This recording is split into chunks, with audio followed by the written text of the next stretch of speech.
So here's the thing about Galactic Medical Station Harmony 7. The name is a lie. There is no harmony. There has never been harmony. The station is basically a floating hospital where 12 different species try to practice medicine while simultaneously trying not to accidentally kill each other with their conflicting biologies. It's chaos with a medical license. Chief Medical Officer Krell, a Thaxian with 6 arms and the patience of exactly none of them, was having what the humans would call a very bad day. The kind of day where you start questioning your life choices. Like, why did he take this job? Why did he leave his nice, quiet research position on Thaxis Prime? Oh, right, because they promised him it would be easy. Manage a medical station, they said. How hard could it be, they said. Well, today hard meant that someone, somewhere in the supply chain, had contaminated an entire shipment of medical supplies with Viridian nightshade. For those not familiar with galactic poisons, and Krell really hoped most people weren't, Viridian nightshade was the kind of substance that made cyanide look like a health supplement. It killed most known species in exactly 3.2 seconds. The Galactic Safety Council had banned it 17 times, 17, the same substance, because people kept finding new and creative ways to weaponize it, and now it was in their medical supplies. The irony was not lost on Krell. The emergency meeting room was packed with panicking medical staff. Nurse Crix, a gelatinous Blaruvian, was literally quivering in her containment suit. Dr. Ven, a crystalline lithoid, was making a sound like wind chimes in a hurricane. And then there was the human, Dr. Jake Torres had been on the station for exactly 2 weeks, and in that time he had managed to reorganize the entire supply closet without asking anyone, questioned why nobody labeled anything in a way that made sense, and somehow convinced the kitchen staff to start serving something called coffee, which smelled like burnt dirt and tasted worse. Krell had tried it once. Jake walked into the emergency meeting room looking entirely too calm for someone who had just been informed that they were all potentially exposed to a lethal poison. He was carrying a data pad and what appeared to be a half-eaten sandwich. Who brings a sandwich to a crisis meeting? All right. Krell's translator implant crackled as he addressed the room with 4 of his arms, while the other 2 gestured at the holographic display showing the contaminated supplies. We have a situation. Do not, under any circumstances, touch the supplies in Storage Bay 7. We're waiting for the hazmat team from Sector Command, but they won't arrive for another 6 hours. Until then, this entire wing is on lockdown. So what you're saying is, Jake said, still chewing his sandwich, we've got poison in the medicine.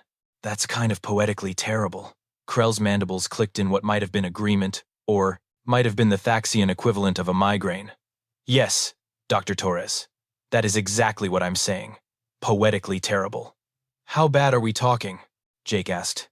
3.2 seconds bad, Nurse Crix burbled. Jake whistled. That's pretty bad. It's catastrophically bad, Krell corrected. If even a microscopic amount enters your system, you're dead before you hit the ground. We're talking about a neurotoxin so aggressive that it shuts down every biological system simultaneously. Yikes, Jake said, which Krell had learned was human, for this is deeply concerning, but I'm going to drastically understate it. So what's the plan? The plan, Krell said slowly, using the tone he reserved for explaining things to the particularly dense, is that we all stay away from Storage Base 7 and wait for professionals who actually know how to handle this. Sounds boring, Jake muttered, but Krell pretended not to hear it. What Krell didn't know, what none of them knew yet, was that boring was about to become the least of their problems. Because in about 5 minutes, Jake Torres was going to do something so monumentally stupid that it would rewrite the entire station's understanding of human biology. But for now, they were all blissfully unaware, standing in that meeting room, thinking the worst part of their day was already behind them. They were so very wrong. The meeting had been going on for about 20 minutes, which was 19 minutes longer than Jake's attention span could reasonably handle. Krell was going through protocols, procedures, and a bunch of other words that started with P that Jake had stopped listening to around minute 3. And furthermore, Krell droned on, 2 of his arms gesturing at a holographic chart that Jake was pretty sure was just the same information repeated in different colors. We must establish a perimeter around the contaminated zone and ensure that no personnel attempt to investigate the substance without proper clearance and equipment rated for Class 9 biohazards. Jake raised his hand. Yes, Dr. Torres. Krell's tone suggested he already regretted acknowledging him. Quick question. How do we know it's actually Viridian nightshade? Like, did someone test it, or are we just assuming based on symptoms?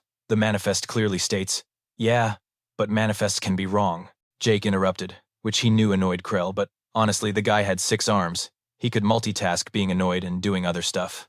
I'm just saying, wouldn't it be useful to confirm what we're actually dealing with before the hazmat team shows up? Save them some time? Krell's mandibles did that clicking thing again. Dr. Torres, the substance is clearly labeled, and the preliminary scans match the molecular signature of viridian nightshade.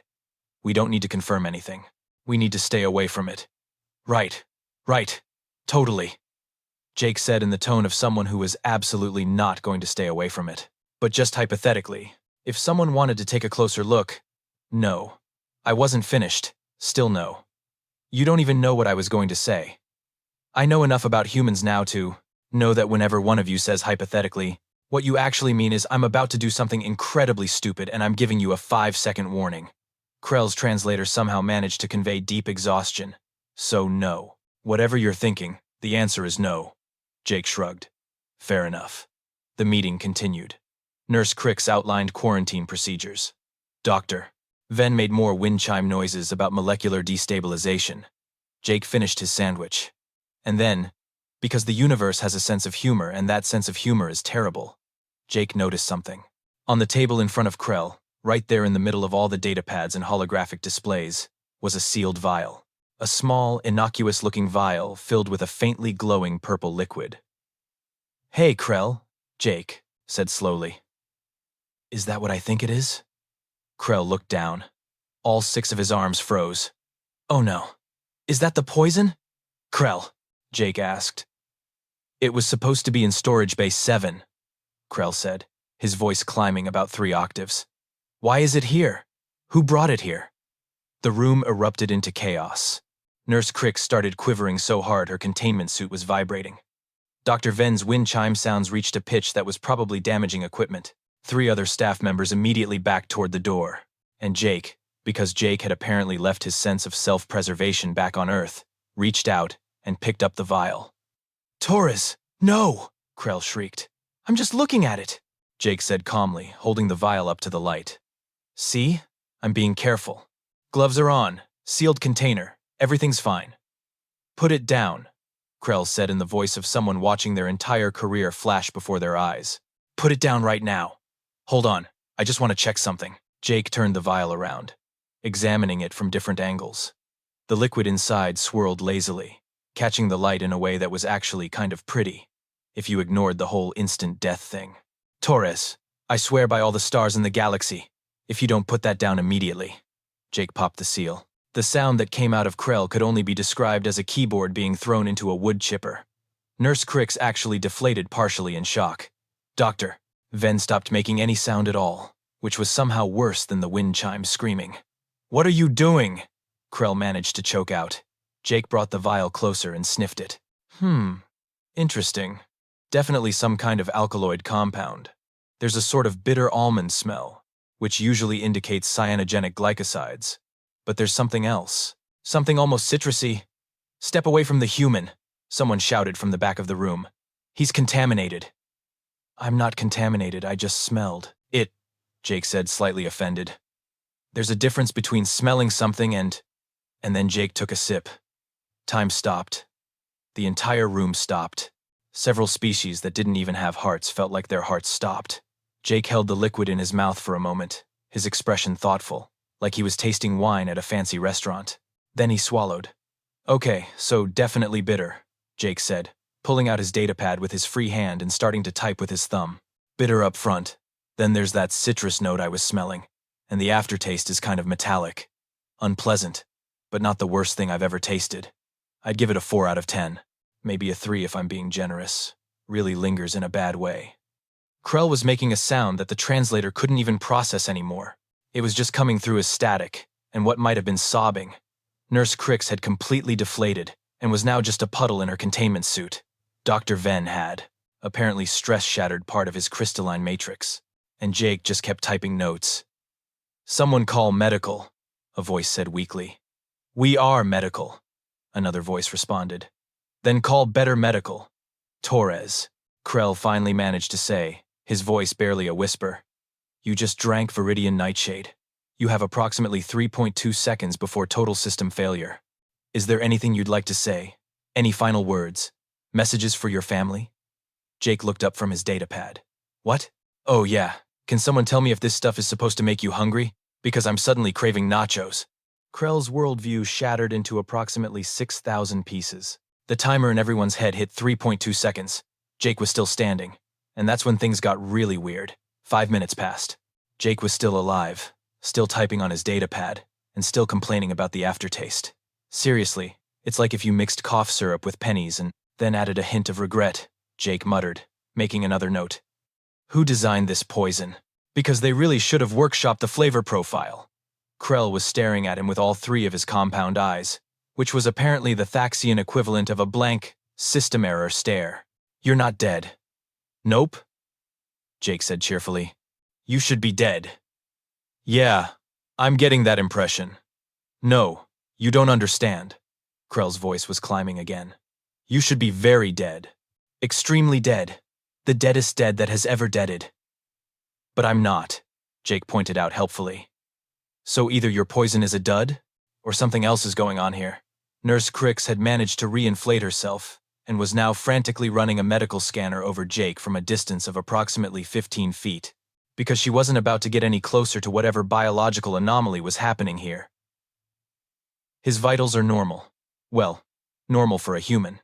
His heart rate is slightly elevated, but that could just be from the excitement. I'm not excited. I'm hungry, Jake corrected. Does anyone have snacks? Like, literally anything. Crackers? Protein bars? That weird purple stuff from the cafeteria that might be food? Run the scan again, Krell ordered, all 6 arms now gesturing frantically at different medical displays. Full spectrum. Molecular, cellular, neurological, everything. Dr. Venn had recovered enough to help, his crystalline form shimmering as he processed data. The wind chime sounds were back, but now they sounded confused, like a piano trying to solve a math problem. 10 minutes passed, then 15. Jake had moved on from hunger to rating the poison's effects on a scale. Okay, so initial taste is a 3 out of 10. Aftertaste is a 2, maybe a 1.5. Didn't cause any burning sensation, so that's a plus. No immediate nausea, though I am getting some mild heartburn. I'd say overall drinkability is a 4 out of 10. Would not recommend, but I've had worse shots at bars back on Earth. How are you doing this? Krell whispered, staring at the scan results like they'd personally betrayed him. The scans confirm it. You ingested 47 milliliters of Viridian nightshade. That's enough to kill a Rigelian battle ox. Those things have 3 separate cardiovascular systems and redundant organs. They're basically unkillable. And you're a human. You're squishy and fragile and you sunburn. Hey, I wear sunscreen. Jake protested. That's not the point. Krell's mandibles were clicking so fast they sounded like maracas.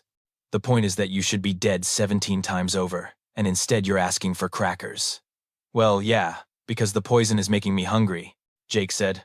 Like this was perfectly reasonable. It's probably triggering some kind of metabolic response. My body's burning energy trying to process it, so now I need food. Pretty straightforward biology.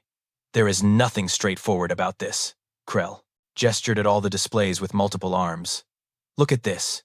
Your liver enzymes are elevated, yes, but only slightly. Your neural activity is normal. Your cellular integrity is completely intact. It's like you drank water. Slightly toxic water that should have killed you, but your body is treating it like a minor inconvenience. Jake tilted his head. Is that weird? Weird. Krell's translator actually glitched on that word. Weird. Torres, you just survived something that has a 100% mortality rate across 473 known species. Weird doesn't even begin to cover this. This is impossible. This violates every principle of xenobiology I've ever studied. Okay, but counterpoint, Jake said, holding up one finger. I'm clearly fine, so maybe your principles need updating. Nurse Crix burbled something that the translator rendered as, I think I'm having an existential crisis. Join the club, Doctor. Venn chimed, which came out sounding like a very depressed triangle. Krell was now pulling up medical databases, his arms flying across multiple holographic interfaces at once. There has to be something, some explanation, some precedent. Humans can't just be immune to Viridian nightshade. That's not how biology works. That's not how any of this works. Maybe check the human medical files? Jake suggested, finally setting down the vial. Carefully, because he wasn't completely crazy. I mean, you guys did get our full biological workup when we joined the galactic medical community, right? Krell pulled up the file. Then he stared at it. Then he made a sound like a fax machine dying. What? Jake asked. What's wrong? Your medical file, Krell said slowly, has a warning label. Oh yeah, those are pretty standard for human stuff. It says warning. Species may intentionally consume toxic substances for recreational purposes. Exercise caution when prescribing medications. Krell looked up from the display. I thought that was a typo. Nope, not a typo, Jake said cheerfully. Pretty accurate, actually. You intentionally consume toxins? For fun? I mean, yeah? Alcohol is technically a poison. Caffeine is a pesticide. Capsaicin is a neurotoxin.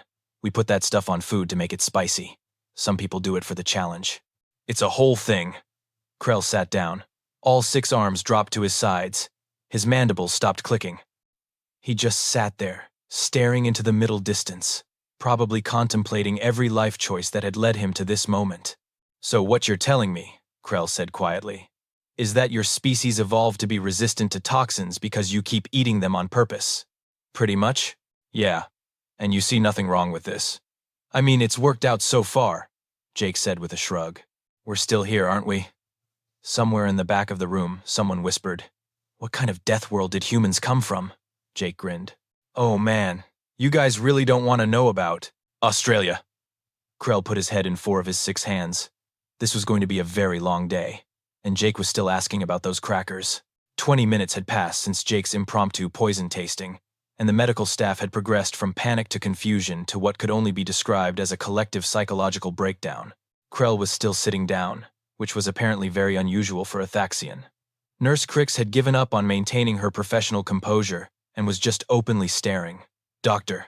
Ven was making sounds like a xylophone falling downstairs. Jake, finally noticing that everyone seemed a bit more traumatized than usual, looked around the room. Okay, so I'm getting the feeling that maybe I should have asked permission before drinking the poison. You think? Krell's voice cracked so hard the translator almost couldn't handle it. Look, in my defense, nobody specifically said don't drink the poison. You said don't touch the supplies in Storage Bay 7. This was on the conference table. Totally different location. I'm great with following instructions when they're specific. That's not the point, and you know it. Krell stood up, all 6 arms gesturing wildly. The point is that you, a medical professional, consumed a lethal toxin without any protective equipment, any antidote on standby, or any reasonable expectation of survival. What were you thinking? Jake shrugged. I was thinking that if I'm going to treat patients who might be exposed to this stuff, I should probably know what it does firsthand. You know, empirical research. Very scientific. That's not empirical research, that's suicide. But I didn't die, so really it's just aggressive data collection.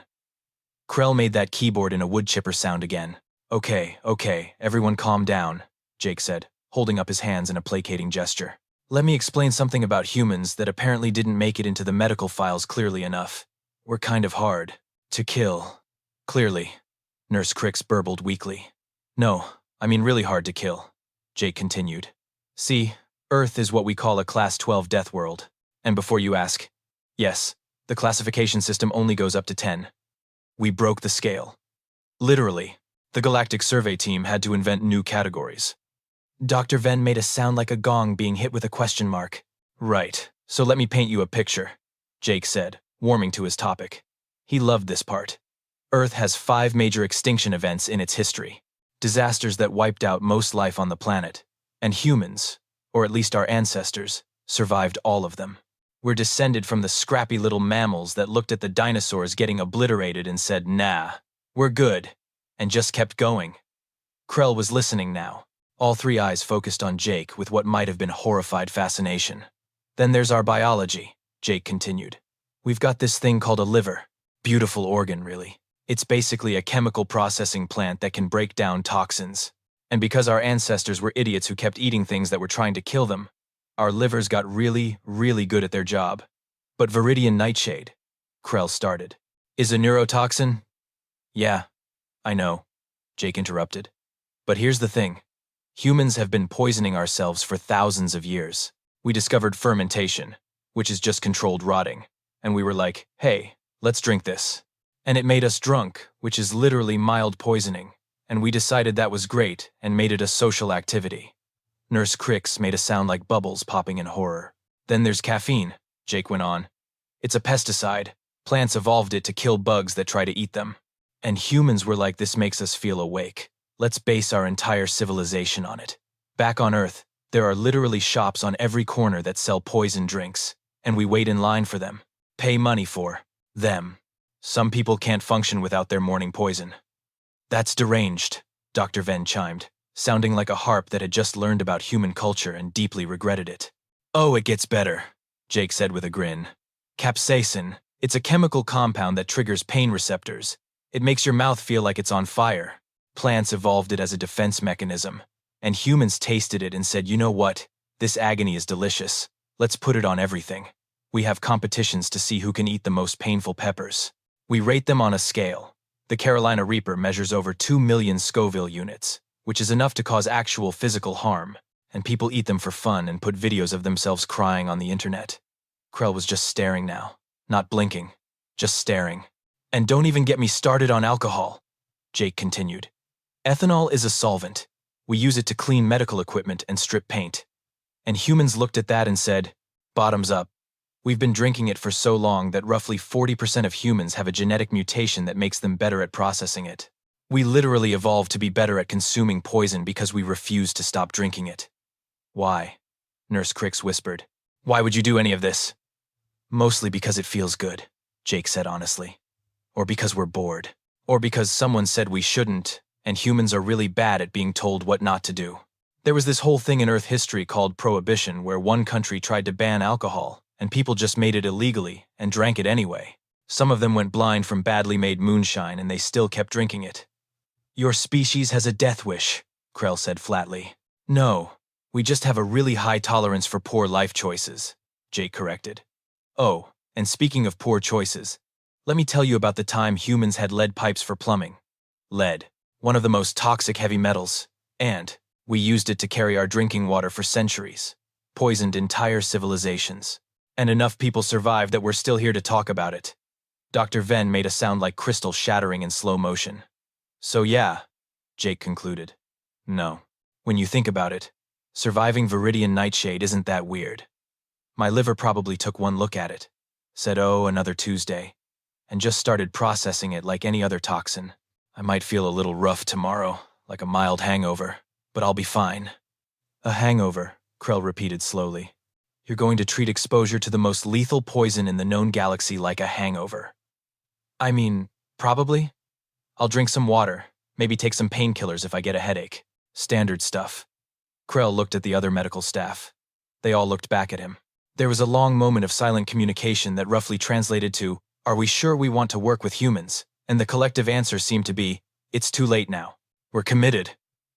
So what you're telling me, Krell said finally, is that humanity is less of a species and more of a universal dare that somehow gained sentience and decided to join the galactic community. Jake thought about it. Yeah, that's pretty accurate actually. I need a drink. Krell muttered. Well, I know where we can get some poison, Jake offered helpfully. The look Krell gave him could have curdled milk at 50 paces, but Jake was already thinking ahead, because if he could survive Viridian Nightshade, what else could humans survive? And more importantly, how could they use that to help people? The answer, it turned out, was going to involve a lot more poison tasting. Krell was not going to be happy about it. But then again, when was Krell ever happy? Jake had that look on his face. The look that Krell had learned to recognize over the past 2 weeks as the universal precursor to terrible ideas. It was the same look Jake had right before he reorganized the supply closet using a system that made sense to exactly one person, specifically Jake. The same look he'd had before, suggesting they move the neurosurgery bay closer to the cafeteria for convenience. No, Krell said preemptively. I didn't even say anything yet, Jake protested. You have that look. That human look. The one that says I'm about to suggest something that will make everyone uncomfortable, and I'm going to do it anyway because I think it's practical. Okay, first of all, rude. Second of all, you're completely right.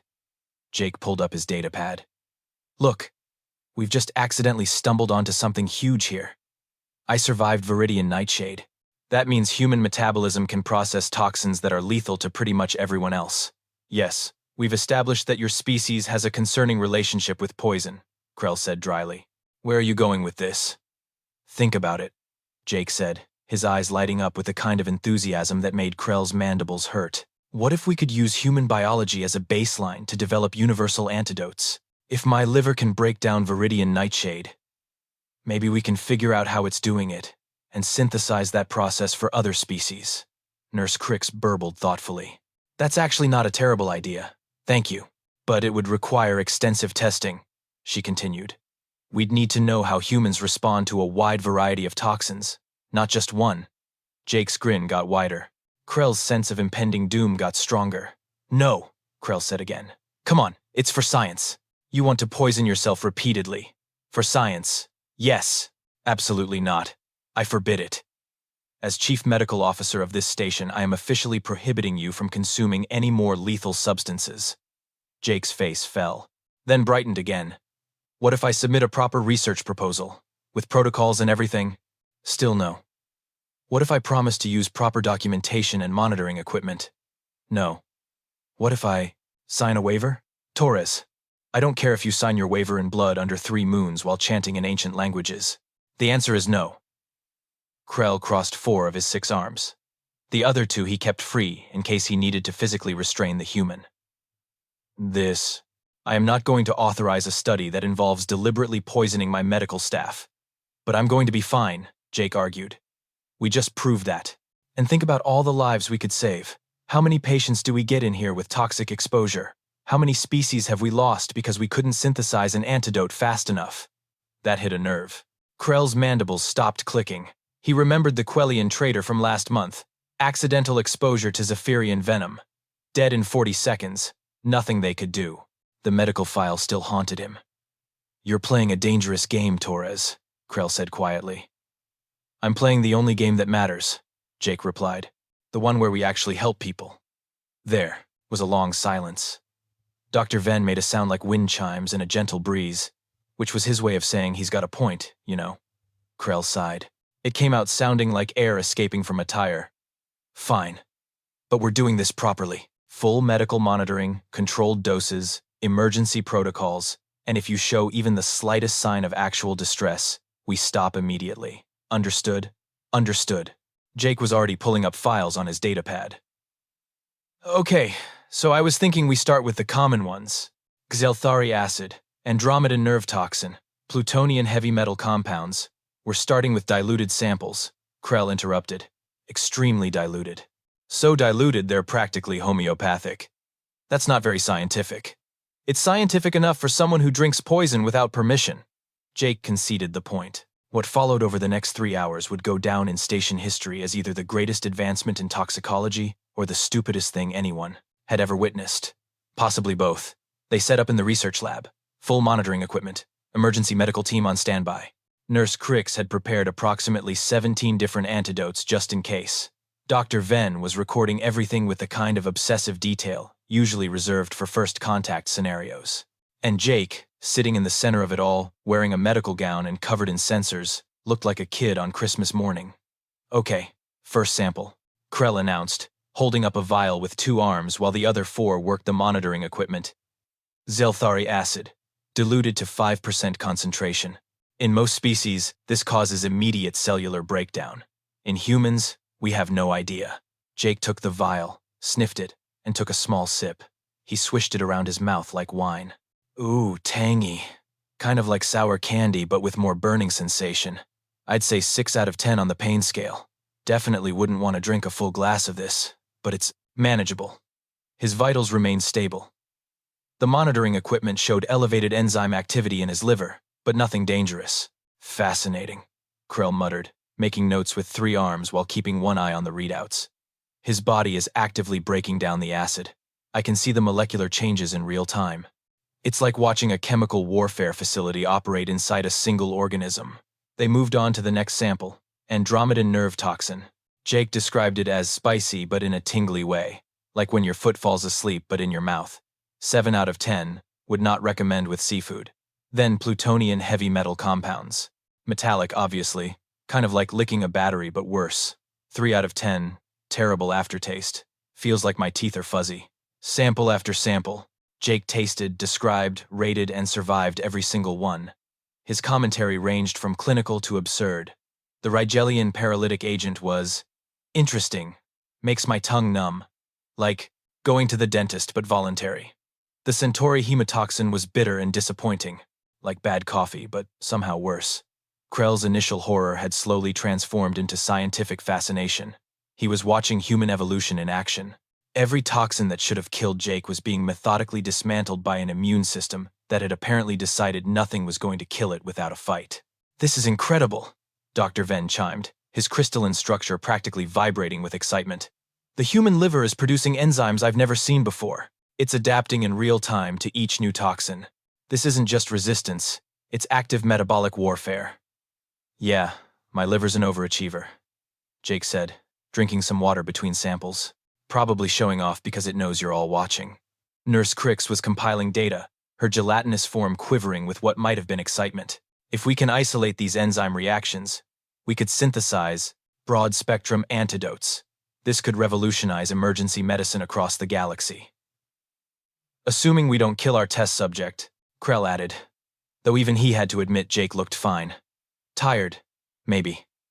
A little annoyed at the metallic aftertaste situation. But alive and functional. By the end of the session, they'd tested 43 different toxins. Jake had survived all of them, provided detailed tasting notes that read like the world's most disturbing wine journal, and had only complained twice about being hungry. "So," Jake said as Nurse Crix removed the monitoring sensors, "same time next week?" Krell made a sound that was half laugh, half cry. "Sure, Torres. Why not? My sanity is already gone. Might as well keep going." "That's the spirit." Jake stood up, stretched, and immediately asked where the nearest bathroom was, because apparently processing 43 toxins had some predictable side effects. As Jake left the lab, Krell looked at the data they'd collected. Pages and pages of molecular breakdowns, enzyme reactions, metabolic pathways. It was beautiful in a terrifying sort of way. "You know, Doctor," Venn said quietly, "when humans first applied to join the galactic medical community, I voted against it. I thought they were too fragile, too primitive." "And now?" Krell asked. "Now I think they might be the toughest species in the galaxy. They just hide it behind bad jokes and sandwich complaints." Krell's mandibles clicked in what might have been agreement. "Come on, we have about 6,000 pages of data to analyze, and then we need to figure out how to explain this to Sector Command without them thinking we've lost our minds." "Have we lost our minds?" Nurse Crix asked. "Probably," Krell admitted, "but at least we're going to save lives while we're doing it." And somewhere in the bathroom, Jake was definitely writing more notes on his datapad, probably already planning next week's poison menu. Krell was too tired to care anymore. 3 weeks later, Galactic Medical Station Harmony 7 had become the center of the most controversial medical research in recent history. News had spread fast. Apparently, "Human drinks deadly poisons in lives" was the kind of headline that got attention across multiple star systems. Krell had been fielding calls from medical facilities, research institutions, and at least one tabloid journalist who wanted to know if humans were actually immortal. His answer of, "No, they're just aggressively difficult to kill," hadn't seemed to satisfy anyone. But the results spoke for themselves. Using Jake's metabolic data, they'd successfully synthesized 3 universal antidotes and were working on 7 more. The Quellian Medical Council had already requested samples. The Andromedan Health Ministry had sent a thank you message. Even the notoriously skeptical Crystalline Conclave had admitted the research had merit. Krell was in his office, updating the human medical file for what felt like the 100th time, when Jake knocked on his doorframe. "Got a minute?" Jake asked, looking entirely too cheerful for someone who'd spent the last 3 weeks being a professional poison taster. "That depends," Krell said without looking up. "Are you about to suggest something that will shorten my lifespan?" "Probably, but hear me out first." Krell sighed and gestured for Jake to sit. "What is it, Torres?" Jake sat down, datapad in hand. "So I've been thinking, that's always dangerous, about expanding the research. We've covered most of the common toxins, but there are still some exotic ones we haven't tested, like Andromedan nerve toxin grade 7, the really nasty stuff." Krell's mandibles clicked slowly. "Jake, grade 7 nerve toxin can kill a Thaxian in 0.8 seconds. It's banned in 47 systems. The Galactic Weapons Convention classified it as too dangerous for military use. Right. But what if… No. You didn't let me finish. I don't need to let you finish. I can. See where this is going, and the answer is no. Krell finally looked up from his terminal. Torres, I appreciate your enthusiasm for science, and I'll even admit that your insane experiment has produced remarkable results. But there's a limit. Grade 7 nerve toxin is over that limit. Jake leaned back in his chair. Okay, fair enough. How about the Zephyrian venom then? The stuff that killed that traitor last month. Krell went very still. You remember that case? Of course I remember. You couldn't synthesize an antidote fast enough. He died while we watched. Jake's expression was serious now, the usual humor gone. If I can process it, maybe we can save the next person. There was a long silence. Krell looked at Jake. Really looked at him. Past the terrible jokes and the casual attitude about drinking poison, this human genuinely wanted to help, was willing to risk himself to do it. You're either the bravest person I've ever met or the stupidest, Krell said finally. Can I be both? Apparently yes. Krell pulled up the Zephyrian venom protocols. Fine, but maximum safety protocols. And if your readings show anything concerning, we stop immediately. Deal. They scheduled it for the following day. Word spread through the station faster than Krell would have liked. By the time they set up in the research lab, there was a crowd of medical staff watching through the observation window. Apparently Jake's poison tastings had become the station's most popular entertainment. This feels like a lot of pressure, Jake said, looking at all the faces pressed against the glass. You literally volunteered for this. Nurse Crix burbled, attaching monitoring sensors. Yeah, but I didn't think there'd be an audience. What if I have an embarrassing reaction? What if I throw up? That's going to be on the station's highlight reel forever. Then don't throw up, Dr. Venn chimed helpfully. Great advice, thanks. Krell approached with the vial. His hands were steadier than he felt. Last chance to back out, Torres. Jake looked at the vial, then at Krell. Remember that traitor? The Quellian? Yes. Then let's make sure his death meant something. Krell handed him the vial. Jake opened it. The liquid inside was almost clear, with just a faint opalescent shimmer. He sniffed it carefully. Huh. Almost no smell. That's actually more concerning than the ones that smell bad. Anytime you're ready, Krell said, all 6 arms poised over the monitoring equipment. Jake took a breath and drank a measured dose. For 3 seconds, nothing happened. Then Jake's eyes went wide. Oh, that's different. Talk to me, Torres. What are you feeling? Numbness. Starting in my mouth, spreading down my throat. Jake's voice was slightly slurred. Definitely hitting the nervous system. I can feel my fingers tingling. This is a solid 9 out of 10 on the concerning scale. The monitors were going crazy. Krell watched the readings with 3 eyes while keeping the star. Other one on Jake. Neural activity was spiking, then dropping, then spiking again. It was like watching Jake's nervous system have an argument with itself. Heart rate dropping, Nurse Crix announced, her voice tight with worry. I'm okay, Jake said, though he was gripping the armrests of the chair now. Just feels weird. Like my body's not quite sure which signals to listen to. Should we administer the emergency protocol? Dr. Venn asked. Krell watched the monitors. Jake's vitals were dropping but stabilizing at each new level. His liver enzymes were off the charts. Not yet. His body's fighting it. Give him a minute. It was the longest minute of Krell's career. Then Jake's readings started to improve. Slowly at first, then faster. Neural activity stabilizing. Heart rate climbing back to normal. The venom was being broken down in real time. 5 minutes after ingestion, Jake was stable. Well, Jake said, his voice returning to normal. That was unpleasant. I'd give it a 2 out of 10. Do not recommend. Would not drink again, even for science. The observation room erupted in cheers. Krell collapsed into a chair, all 6 arms dropping to his sides. You're going to kill me, Torres. Not the poisons. You're going to give me a cardiac incident. But did you get the data? Jake asked hopefully. Krell checked the readouts. Pages of detailed metabolic information. The exact enzyme pathways Jake's body had used to neutralize the venom. Everything they needed to synthesize an antidote. Yes, we got the data. Then it was worth it. 2 hours later, Krell was updating Jake's medical file one more time. The file that had started as a few pages was now a comprehensive document that the galactic medical community was calling the most important toxicology research in decades. He scrolled to the designation field and made a final addition. Species classification. Biologically improbable hazard class. Warning. Human biology operates on spite and poor, self-preservation instincts, capable of processing toxins lethal to most known species. Do not assume anything is actually dangerous to humans without empirical testing. Also, they will test it themselves if you don't stop them. There was a knock on his door. Jake, of course. So, I had another idea, Jake started. No. You don't even know what I'm going to say. I know enough. The answer is no. Jake grinned. What if I told you there's a Class 10 corrosive compound that dissolves organic tissue on contact, and I'm pretty sure I could get out of my office?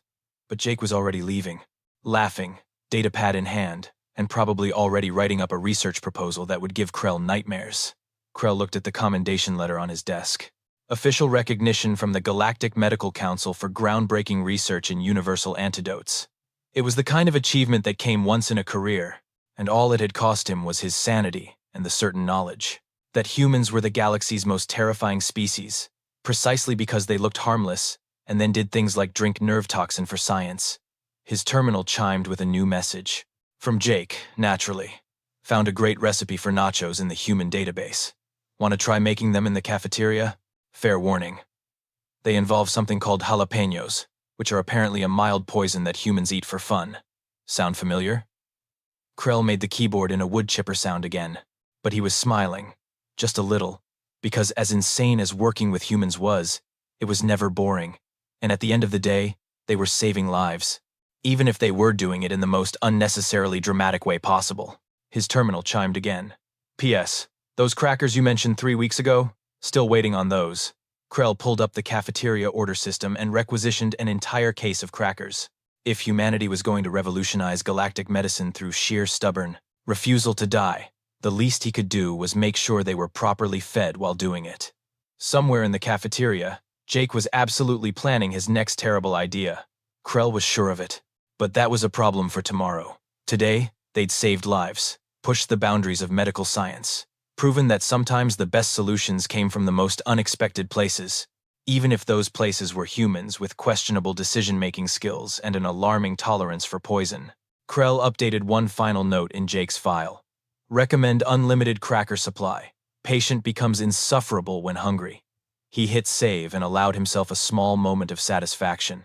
Working with humans was going to age him prematurely, but it was absolutely worth it.